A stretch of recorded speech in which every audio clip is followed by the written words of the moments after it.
Welcome to right concept class. आने वाले मुख्य परीक्षाओं के लिए महत्वपूर्ण बन जाती है एनसीईआरटी बुक्स के मेन टॉपिक्स पे हम आज चर्चा करने जा रहे हैं। अधिकतर कॉम्पिटिटिव एग्ज़ाम में इन टॉपिक्स पर क्वेश्चन हमने देखा है और इसको देखते हुए मुझे लगा कि इस टॉपिक्स पे चर्चा करना अति आवश्यक है। आज मैं चर्चा करने जा रहा हूँ जनजाति समाज के बारे में और साथ ही साथ मुख्य रूप से चर्चा करेंगे झूम खेती के बारे में। देखिए, जनजाति समाज जो है उनके जीवन में बदलाव के साथ ही कृषि को विस्तृत रूप से करने की जो है सिलसिला शुरू हुई, जिसमें अगर हम झूम खेती की बात करें तो इस समाज की यह कृषि व्यवस्था खास बन जाती है। आखिर झूम खेती है क्या?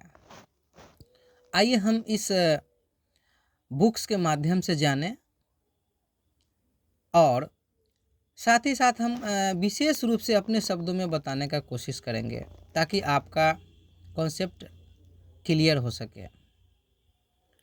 देखिए, झूम खेती कुछ समुदायों के द्वारा किया जाने वाला खेती है जिसको हम घुमक्कड़ कृषि भी कहते हैं। झूम खेती घुमंतु खेती को कहा जाता है। इस तरह की खेती अधिकांश जंगलों में छोटे छोटे भूखंडों पर की जाती थी।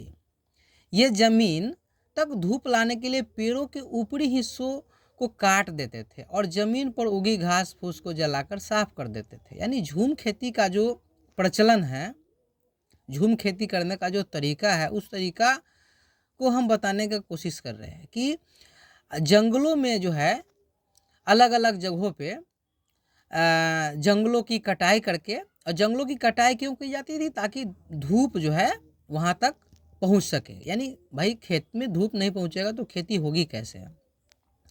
तो क्या किया जाता था जंगलों को जहाँ पे खेती करना होता था वहाँ पे जंगलों को साफ किया जाता था। घास वगैरह जो होता था उसको जला करके साफ किया जाता था। इसके बाद वे घास फूस के जलने पर पैदा हुई राख को जमीन पर छिड़क देता था। यानी झूम खेती में हल बैल की ज़रूरत नहीं होती थी। क्या होती थी कि जंगलों को साफ किया जाता था और साफ किए हुए जो जंगल होते थे उसे जला करके और उसका जो राख होता था वो चारों तरफ फैला दिया जाता था। और यह राख जो है वो मिट्टी को उपजाऊ बनाने में मुख्य भूमिका निभाती थी। वे कुल्हड़ों से पेड़ों को काटते थे और कुदालों से जमीन की ऊपरी सतह को खुरच देते थे।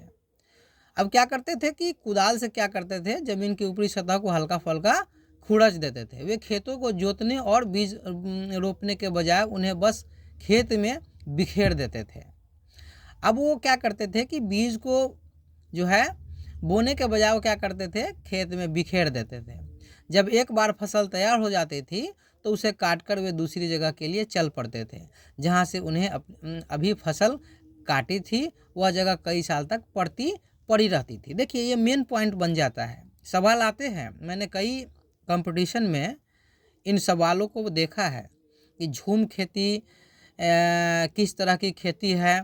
उसमें आपको 2-3 ऑप्शन देंगे और इसी से रिलेटेड होगा। क्या होगा कि जंगलों को साफ करके जलाया जाता था। दूसरा ऑप्शन, जंगलों को साफ करके इसलिए जला करके राख को जहाँ पे खेती करना होता था उसके चारों ओर वो कर दिया जाता था। फसल को बोने से बेहतर क्या होता था कि ज़मीन पे बिखेर दिया जाता था। तो इस तरह का ऑप्शन आएगा और आपको भरमाने की कोशिश करेगा। तो झूम खेती में अक्सर जो है बच्चे गलती कर देते हैं, है ना, किसी एक ऑप्शन को सही कर लेंगे।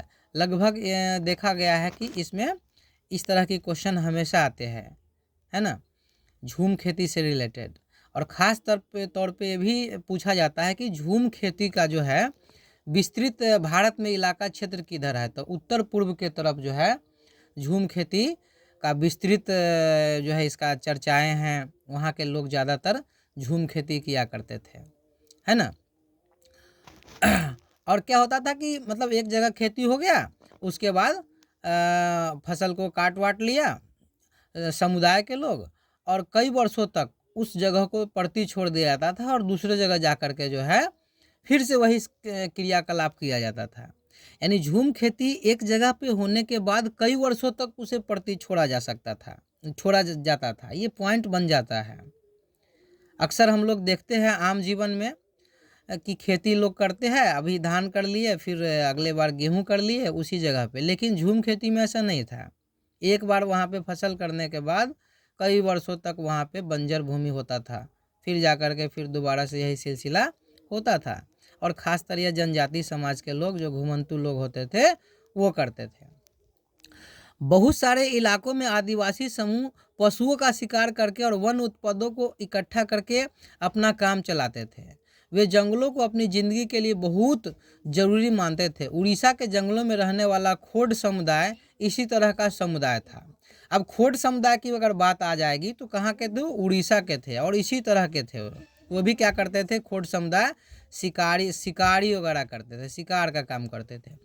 इस समुदाय के लोग टोलियां बनाकर शिकार पर निकलते थे और जो हाथ लगता था उसे आपस में बांट लेते थे। यानी शिकार करने वाले समुदाय की अगर बात करें तो खोड समुदाय की हम बात कर सकते हैं, ठीक है। और फिर हम आदिवासी और जनजाति समाज के बारे में हम अगले नेक्स्ट वीडियो में हम चर्चा करेंगे, है ना। तब तक के लिए धन्यवाद।